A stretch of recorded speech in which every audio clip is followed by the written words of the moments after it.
ನಮ್ಮ ಬಾಡಿಲಿ disease, for example ಇವಾಗ ಸುಮ್ಮನೆ ಕೂತ್ಕೊಂಡಿದ್ದಾರೆ ಅಂತಂದ್ರೆ ವೈರಸ್ ಬ್ಯಾಕ್ಟೀರಿಯಾಗಳು ಬಾಡಿ ಬರ್ತಾ ಇರ್ತವೆ. ಹಾಗೆ ನಮ್ಮ ಬಾಡಿನ ಅದರಿಂದ ಪ್ರೊಟೆಕ್ಟ್ ಮಾಡುವಂತ ಕಾನ್ಸೆಪ್ಟ್ಗೆ ನಾವು ಬಾಡಿ ಇಮ್ಯೂನ್ ಸಿಸ್ಟಮ್ ಅಥವಾ ರೋಗ ನಿರೋಧಕ ಶಕ್ತಿ ಅಂತ ಕರಿತೀವಿ. ಹಾಗಾದ್ರೆ ಅದನ್ನ ನಮ್ಮ ಬಾಡಿನ ಪ್ರೊಟೆಕ್ಟ್ ಮಾಡ್ತಿರೋರು ಯಾರು? Body red blood cells, white blood cells, platelets. ಆ ವೈಟ್ ಬ್ಲಡ್ ಸೆಲ್ಸ್ಗೆ ನಾವು ಲ್ಯೂಕೋಸೈಡ್ಸ್ ಅಂತಾನು ಕರಿತೀವಿ. ವೈಟ್ ಬ್ಲಡ್ ಸೆಲ್ಸ್ಗೆ ಲ್ಯೂಕೋಸೈಡ್ಸ್ ಅಂತಾನು ಕರಿತೀವಿ. ಲ್ಯೂಕೋಸೈಡ್ಸ್ ಬಿಳಿ ರಕ್ತ ಕಣಗಳು.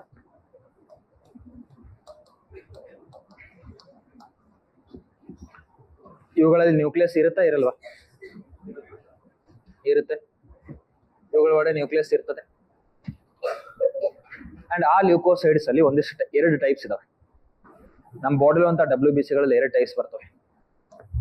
2 ಟೈಪ್ಸ್ ಆಫ್ WBC.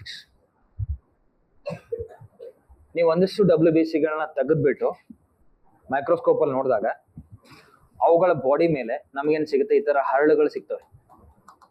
ಹರಳು. ಒಂದಿಷ್ಟು WBC ಗಳ ಒಳಗಡೆ ಆ ಹರಳುಗಳು ಇರಲ್ಲ, ಖಾಲಿ ಪ್ಲೇನ್ ಇರ್ತವೆ. ಹಾಗಾದ್ರೆ ಅಲ್ಲಿ ಗ್ರೇನ್ಸ್ ಇದೆ, ಇಲ್ಲಿ ಗ್ರೇನ್ಸ್ ಇಲ್ಲ. ಹರಳಿದೆ, ಹರಳಿಲ್ಲ. ಓಕೆ, ಹೀಗಾಗಿ ಇದು ನಾವು ಗ್ರ್ಯಾನ್ಯುಲಾರ್ ಲ್ಯೂಕೋಸೈಡ್ಸ್ ಅಂತ ಕರಿತೀವಿ. ಗ್ರ್ಯಾನ್ಯುಲಾರ್ ಲ್ಯೂಕೋಸೈಡ್ಸ್, ಹರಳು ಸಹಿತ ಬಿಳಿ ರಕ್ತ ಕಣಗಳು. ಹರಳು ಸಹಿತ ಬಿಳಿ ರಕ್ತ ಕಣಗಳು, ಗ್ರ್ಯಾನ್ಯುಲಾರ್ ಲ್ಯೂಕೋಸೈಡ್ಸ್, ಹರಳು ಸಹಿತ ಬಿಳಿ ರಕ್ತ ಕಣಗಳು.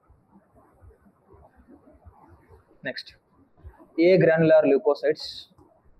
ಎ ಗ್ರ್ಯಾನ್ಯುಲಾರ್ ಲ್ಯೂಕೋಸೈಡ್ಸ್, ಹರಳು ರಹಿತ ಬಿಳಿ ರಕ್ತ ಕಣಗಳು. ಹರಳು ರಹಿತ ಬಿಳಿ ರಕ್ತ ಕಣಗಳು. ಹರಳು ರಹಿತ ಬಿಳಿ ರಕ್ತ ಕಣಗಳು. ಹರಳು ಸಹಿತ, ಹರಳು ರಹಿತ, ಗ್ರ್ಯಾನ್ಯುಲಾರ್ ಅಂಡ್ ಎ ಗ್ರ್ಯಾನ್ಯುಲಾರ್. ಅಂದ್ರೆ ಗ್ರೇನ್ಸ್ ಇದೆ, ಗ್ರೇನ್ಸ್ ಇಲ್ಲ. ಹಾಗಾದ್ರೆ ಗ್ರೇನ್ಸ್ ಇರೋದು ಯಾರ್ಯಾರು ಇದ್ದಾರೆ? ಎಷ್ಟು ಜನ ಇದ್ದಾರೆ? 3 ಜನ ಇದ್ದಾರೆ. ಓಕೆ, ಯಾರ್ಯಾರು? ಫಸ್ಟ್ ಒನ್, ಗ್ರ್ಯಾನ್ಯುಲಾರ್ ಲ್ಯೂಕೋಸೈಡ್ಸ್ ಅಲ್ಲಿ 3 ಟೈಪ್ಸ್ ಬರ್ತವೆ. Neutrophils, ಎಸಿನೋಫಿಲ್ಸ್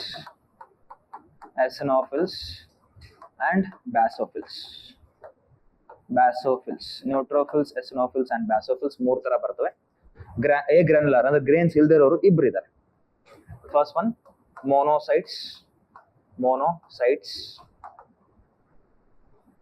first one monocytes. ಎರಡನೇದು ಲಿಂಪೋಸೈಟ್ಸ್. ಮೊನೋಸೈಟ್ಸ್ ಅಂಡ್ ಲಿಂಪೋಸೈಟ್ಸ್ ಅವೆಲ್ಲವೂ WBC ಗಳಿರುವಂತ ಟೈಪ್ಸ್. ಹಾಗಿದ್ರೆ ನಿಮಗೆ RBC ಗಳ ಕೌಂಟ್ ಕೊಟ್ಟಿರ್ತಾರೆ. ಇಲ್ಲಿ ಬ್ಲಡ್ ಟೆಸ್ಟ್ ಮಾಡಿದಾಗ RBC ಎಷ್ಟಿದೆ, ವೈಟ್ ಬ್ಲಡ್ ಸೆಲ್ಸ್, ಪ್ಲೇಟ್ಲೆಟ್ಸ್ ಎಷ್ಟಿದೆ ಅಂತ ಕೊಟ್ಟಿರ್ತಾರೆ. ಬಟ್ WBC ಗಳು ಎಷ್ಟಿದೆ ಅಂತ ಕೊಟ್ಟಿರಲ್ಲ. ಅವುಗಳನ್ನ ಏನ್ ಮಾಡ್ತಾರೆ? ಇವುಗಳನ್ನ ಕೊಟ್ಟು ಎಷ್ಟು ಪರ್ಸೆಂಟೇಜ್ ಇದೆ ಅಂತ ಕೊಟ್ಟಿರ್ತಾರೆ.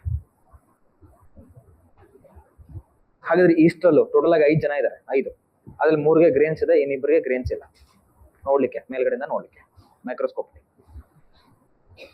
ಇವಾಗ ಇವರು 5 ಜನರಲ್ಲೂ ಎಲ್ಲರ ಕೆಲಸ, ಇವ್ರ 5 ಜನರ ಕೆಲಸ ಏನು? ನಮ್ಮ ಬಾಡಿನ ಪ್ರೊಟೆಕ್ಟ್ ಮಾಡೋದು. ಬಂದಿರೋ ವೈರಸ್ನ ಬ್ಯಾಕ್ಟೀರಿಯಾನ ಹಿಡಿದು ಕೊಲ್ಲಬೇಕು. ಅದರಿಂದ ನಮ್ಗೆ ಯಾವುದೇ ತರ ಪ್ರಾಬ್ಲಮ್ ಆಗದೆ ಇರೋ ತರ ನೋಡ್ಕೋಬೇಕು ಇವ್ರು. ಆದ್ರೆ ಇಷ್ಟು ಜನರಲ್ಲಿ ಯಾರು ಹೈಯೆಸ್ಟ್ ಇರ್ತಾರೆ, ಯಾರು ಜಾಸ್ತಿ ಇರ್ತಾರೆ? ನ್ಯೂಟ್ರೋಫಿಲ್ಸ್ ಅಪ್ ಟು 70% ವರೆಗೂ ಇರ್ತಾರೆ. 60 to 70% ವರೆಗೂ ನ್ಯೂಟ್ರೋಫಿಲ್ಸ್ ಇರ್ತಾರೆ. 60 to 70% ಇವರೇ ನ್ಯೂಟ್ರೋಫಿಲ್ಸ್. ಇನ್ನು ಲಿಂಪೋಸೈಡ್ ಸೆಕೆಂಡ್ ಹೈಯೆಸ್ಟ್ ಇರ್ತಾರೆ. ಇವರು 20 to 25% ಇರ್ತಾರೆ ಬಾಡಿ. ಅಂದ್ರೆ 100 WBC ಗಳಿದೆ ಅಂದ್ರೆ ಅದ್ರಲ್ಲಿ 60 to 70 ಇವರೇ ಇರ್ತಾರೆ. ಇನ್ನು 20-25 ಇವ್ರು ಇರ್ತಾರೆ. ಆಲ್ಮೋಸ್ಟ್ ಅಲ್ಲೇ 95 ಆಯ್ತು ಅಥವಾ 90-95 ಆಯ್ತು. ಇನ್ನು ಉಳಿದಿರೋದೆಲ್ಲ ಇವರು. ಅದರಲ್ಲೂ ತುಂಬಾ ಕಡಿಮೆ ಯಾರು ಇರ್ತಾರೆ? ಬ್ಯಾಸೋಫಿಲ್ಸ್. 0 to 1% ಇರ್ತಾರೆ ಅಷ್ಟೇ. 0 to 1%.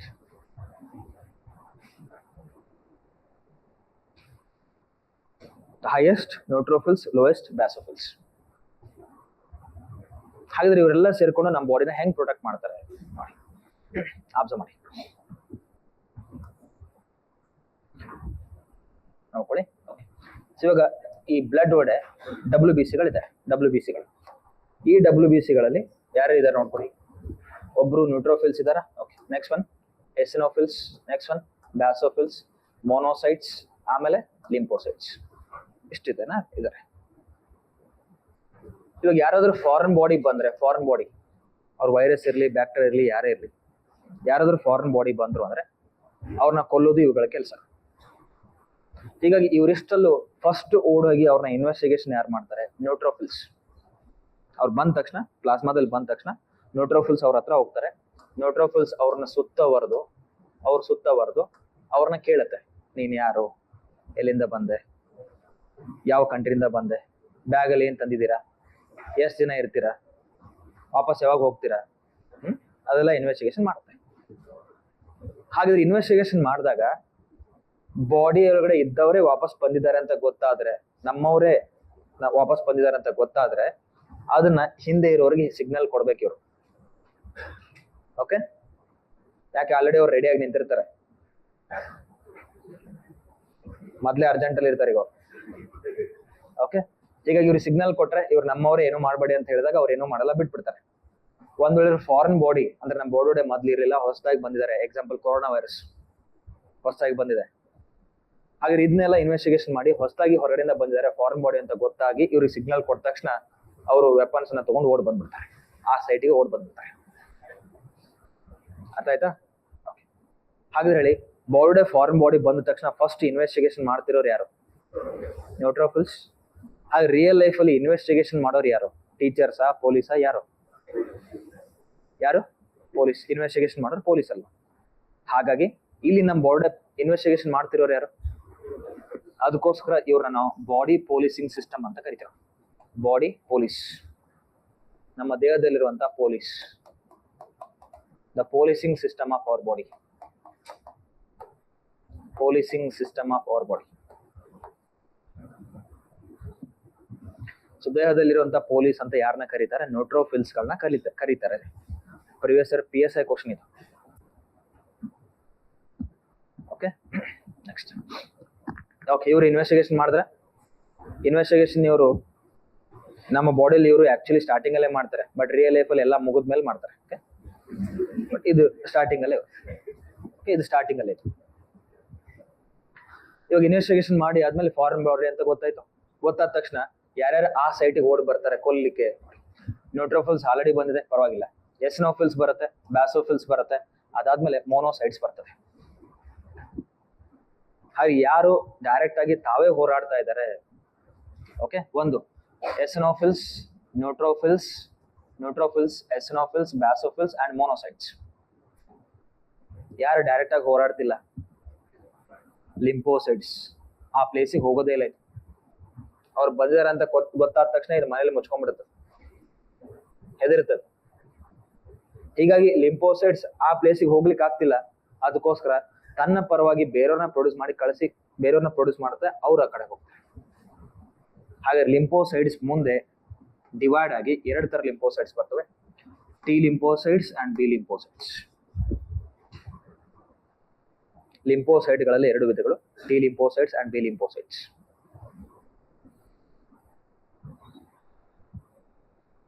ಹಾಗಾದ್ರೆ ಟಿ ಲಿಂಫೋಸೈಟ್ಗಳು ಇದಾವೆ, ಬಿ ಲಿಂಫೋಸೈಟ್ಗಳು ಇದಾವೆ. ಇಬ್ರು ಹೋಗೋದಿಲ್ಲ. ಓಕೆ, ಸೊ ಇವಾಗ ಇವರಿಬ್ಬರಲ್ಲಿ ಯಾರು ಆಂಟಿಬಾಡಿ, ನಾನು ನಿಮ್ಗೆ WBC ಗಳ ಆಂಟಿಬಾಡಿ ಪ್ರೊಡಕ್ಷನ್ ಮಾಡ್ತವೆ, ಪ್ರತಿಕಾಯಗಳು ಉತ್ಪಾದನೆ ಮಾಡ್ತವೆ ಅಂತ ಹೇಳಿದ್ದೆಲ್ಲ. ಆದ್ರೆ ಇವಾಗ ಎಲ್ಲಾ WBC ಗಳು ಅದನ್ನ ಕೆಲಸ ಮಾಡಲ್ಲ. ಯಾರು ಮಾತ್ರ ಆಂಟಿಬಾಡಿ ಪ್ರೊಡ್ಯೂಸ್ ಮಾಡ್ತಾರೆ? ಬಿ ಲಿಂಫೋಸೈಟ್ ಮಾತ್ರ ಆಂಟಿಬಾಡಿ ಪ್ರೊಡಕ್ಷನ್ ಮಾಡ್ತಾರೆ, ಆಂಟಿಬಾಡಿ ಪ್ರತಿಕಾಯಗಳನ್ನ ಉತ್ಪಾದನೆ ಮಾಡ್ತಾರೆ.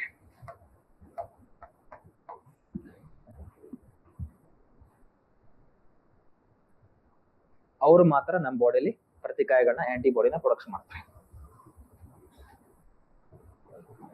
ಆ ಆಂಟಿಬಾಡೀಸ್ ನೋಡ್ಲಿಕ್ಕೆ ಹೆಂಗಿರ್ತವೆ ಅಂದ್ರೆ ಈ ರೀತಿ ವಾಯ್ ಶೇಪ್ ಅಲ್ಲಿ ಇರ್ತವೆ. ಈ ರೀತಿ ವಾಯ್ ಶೇಪ್ ಅಲ್ಲಿ ಆಂಟಿಬಾಡೀಸ್. ಇವುಗಳು ಹೋಗಿ ವೈರಸ್, ಈ ರೀತಿ ವೈರಸ್ ಇದೆ ಅಂತಂದ್ರೆ ಆ ವೈರಸ್ ರಿಸೆಪ್ಟರ್ಸ್ ಇರ್ತಾವಲ್ಲ, ಆ ರಿಸೆಪ್ಟರ್ನ ಬ್ಲಾಕ್ ಮಾಡ್ತವೆ.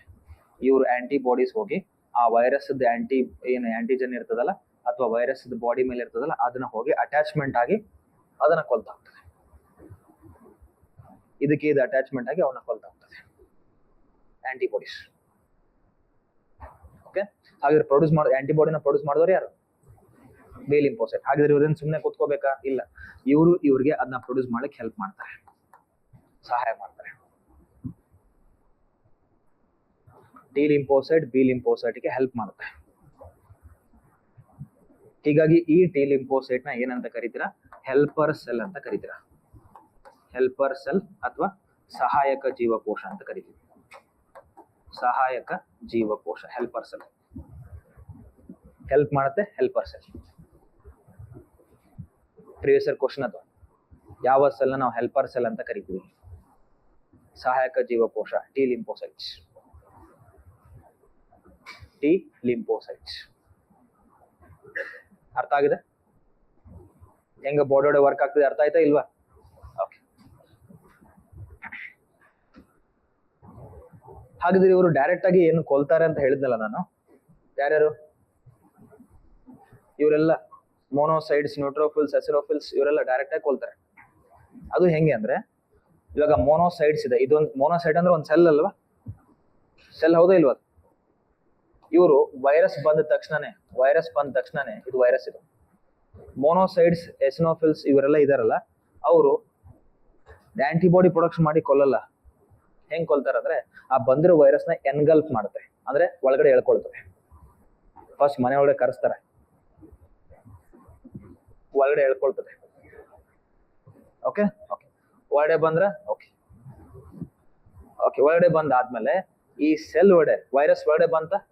ಇವ್ರ ಒಡೆ ವೈರಸ್ ಬಂತು. ಆ ಸೆಲ್ ಒಡೆ ಓದ್ಬೇಕಾದ್ರೆ ಒಂದು ಕಾನ್ಸೆಪ್ಟ್ ಓದಿರಿ, ಲೈಸೋಸೋಮ್ ಅಂತ ಓದಿರಿ. ನೆನಪಿದಾನೆ? ಲೈಸೋಸೋಮ್ ಹಾಫ್ ಡ್ಯಾಮೇಜ್ ಸೆಲ್ ನ ಕೊಲ್ಲುತ್ತೆ. Suicidal bag of the cell, ಆತ್ಮಹತ್ಯೆ ಚೀಲ ಅಂತ ಹೇಳ್ತೀವಿ. ಆ ಲೈಸೋಸೋಮ್ ಇವಾಗ ಬಂದಿರೋ ವೈರಸ್ ನ ಕೊಲ್ಲಿಕ್ ಸ್ಟಾರ್ಟ್ ಮಾಡುತ್ತೆ. ಅವ್ರು ಹೊಡೆರುವಂತ ಲೈಸೋಸೋಮ್ ಬಂದಿರೋ ಒಳಗಡೆ ಮನೆ ಒಳಗಡೆ ಕರೆಸಿ ಅವ್ರನ್ನ ಕೊಲ್ಲಿಕ್ ಸ್ಟಾರ್ಟ್ ಮಾಡುತ್ತೆ. ಸರ್ ನಾನು ಹೇಳಿದ ಅರ್ಥ ಆಯ್ತಾ ಇಲ್ವಾ? ಇದನ್ನ ನಾವು ಎನ್ಗಲ್ಫಿಂಗ್ ಅಂತ ಕರಿತೀವಿ. ಎನ್ಗಲ್ಫಿಂಗ್. ಹಾಗಿದ್ರೆ ಇವರಷ್ಟು ಯಾವ ಫ್ಯಾಷನ್ ಅಲ್ಲಿ ಕೊಲ್ತಾರೆ? ಎನ್ಗಲ್ಫಿಂಗ್ ಫ್ಯಾಷನ್ ಅಲ್ಲಿ ಕೊಲ್ತಾರೆ. ಎನ್ಗಲ್ಫ್ ಮಾಡ್ತಾ ಹೋಗ್ತಾರೆ. ಸಿಂಪಲ್, ಇಷ್ಟು ನೆನ್ಪಿಟ್ಕೊಂಬಿಡಿ. ಕನ್ನಡದಲ್ಲಿ ಮನೆ ಒಳಗಡೆ ಕರೆಸಿ ಕೊಲ್ತಾರೆ ಅಷ್ಟೇ. ಎನ್ಗಲ್ಫಿಂಗ್ ಯಾರ ಹೆಲ್ಪ್ ಇಂದ? ಲೈಸೋಸೋಮ್ಗಳ ಹೆಲ್ಪ್ ಇಂದ. ಲೈಸೋಸೋಮ್ಗಳ ಹೆಲ್ಪ್ ಇಂದ.